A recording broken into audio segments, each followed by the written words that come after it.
there is outrage. Once again, we see a protest of a protest because Pennsylvania high school cheerleaders in the Cornell district September 30th protested the national anthem at all times when military veterans were visiting.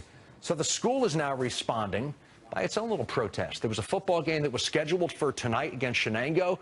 Instead, they're moving the game to today, and they're only going to allow the parents to come into this one. This is a Fox opinion strong, just military outrage on this case. And again, we've seen it a couple times with the cheerleaders recently.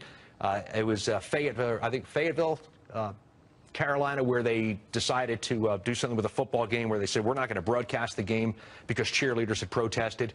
To see this again, pretty disgusting. It's again. disgusting. It's disgusting. And not only that, but this game, that particular one, was in honor of the military. Yeah.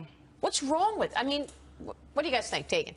I just think that I'm not going to get in the way of free speech, but I just think that they're inappropriate ways of expressing yourself. And I find this to be a head shaker completely. It's like that hashtag, stay classy, right? Yeah. Who's not teaching? That's where I wonder. Where's the values? And if we don't condemn it, so are we then just saying it's okay?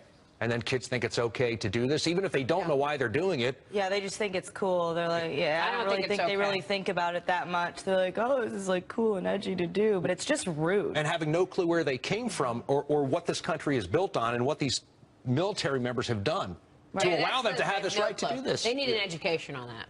Where does it come from? That's where, at what point? And who's to do it?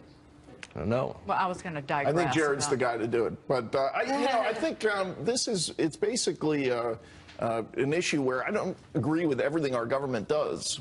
But it doesn't mean you disrespect people who've sacrificed so much to allow us to have these disagreements. And that's what is disappointing. I think one of the bigger issues is you have half this country that pays no federal income tax, and they don't support our military with 1 red cent of their tax dollars. And I have a problem with that. And I think it goes to the greater picture. People are not connected with service, and they don't know how people sacrifice unless you grow up in it, unless you're have a family member or a loved one who serves, or if you grow up in an area of the country like where I did, where you have large military installations, you see the suffering and sacrifice up close.